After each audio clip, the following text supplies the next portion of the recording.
Dan kebetulan saya S2 ambil parenting, jadi warga sekitar saya ajak. Ibu-ibu yang nganter anaknya di PAUD, daripada nungguin nganggur, idle, saya ajak sini ngobrol parenting. Master saya itu di bidang family and child studies. Kadang menjadi pembicara di acara parenting atau pelatihan guru.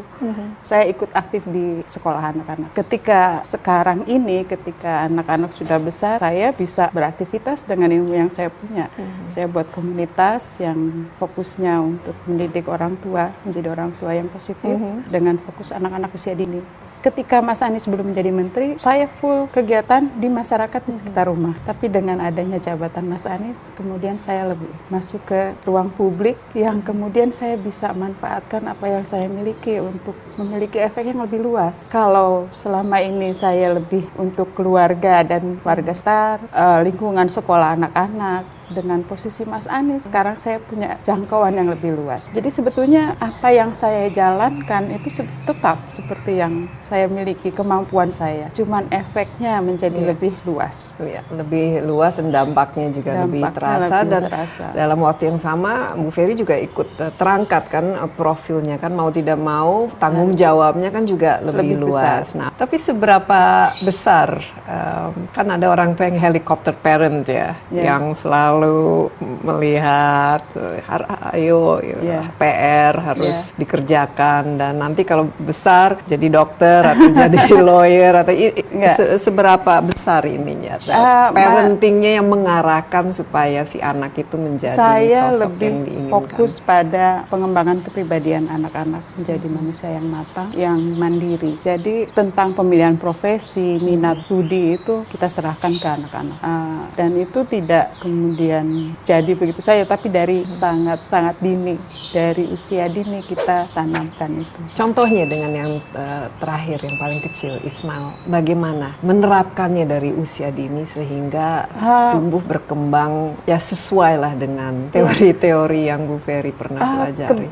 Pembiasaan di rumah, bagaimana sebetulnya salaman dan pamit pagi hari itu punya efek yang luar biasa. Mengajarkan anak untuk menghargai orang yang lebih tua punya efek yang luar biasa nanti ketika dewasa. Pertama, belajar respect. Kedua, belajar menahan diri.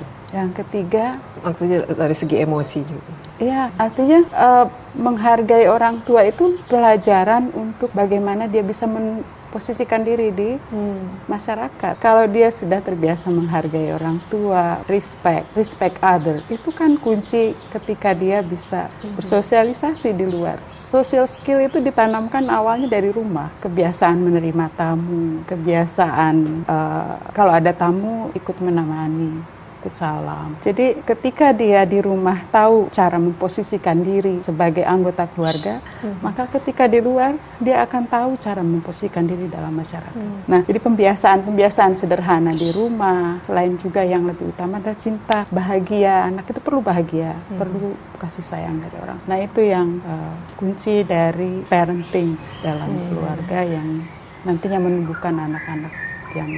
Yang paling utama trust. Kemarin saya baru diterima, anak saya malam-malam datang, dia peluk saya, thank you for trusting me. Terima kasih sudah memberi kepercayaan kepada saya, karena dia bisa beraktivitas di luar sampai jam yang dia bilang tanpa mamahnya ngerecokin, udah di mana ini. Thank you for trust, karena dengan begitu dia merasa menjadi orang yang bisa melakukan apa saja. You can be anything. Tapi what about yourself ya? What motivates you? Apa kalau Bu Ferry sendiri memotivasi Anda untuk tetap semangat, untuk tetap memberikan yang terbaik? What is it untuk keluarga? Untuk diri Anda, untuk saya enjoy kegiatan bermasyarakat di sekitar sini. Saya ikut Posbindu, melibatkan ibu-ibu. Saya sediakan tempat di sini untuk kegiatan ibu-ibu sekitar. Saya juga punya komunitas. Komunitas Rumah Pencerah bersama teman-teman yang melakukan pelatihan parenting untuk ibu-ibu anak usia dini. Jadi ada kegiatan yang menyenangkan buat saya, yang untuk kepuasan diri saya. Dan itu bisa dilakukan pagi sampai siang, sampai anak-anak kembali di rumah. Pulang saya menikmati anak-anak. Ketika anak-anak pulang kita menikmati keceriaan anak-anak di rumah. Anak saya masih kecil 2, gak main bola di sini. Bagian saya, Mas Anies kadang suka iri. Ferry bisa lihat anak-anak bermain Anis jarang-jarang. Okay. Yeah, I enjoy being myself. You're happy. Yeah, Very happy. very happy. Okay. Very. I'm happy to hear that. Terima kasih banyak sudah berbagi. Yeah. Senang sekali, apalagi memang rumah ini terbuka ya kesannya, ya asri, dekat dengan alam, suara kicauan burung. Ini pasti juga membantu menyejukkan hati.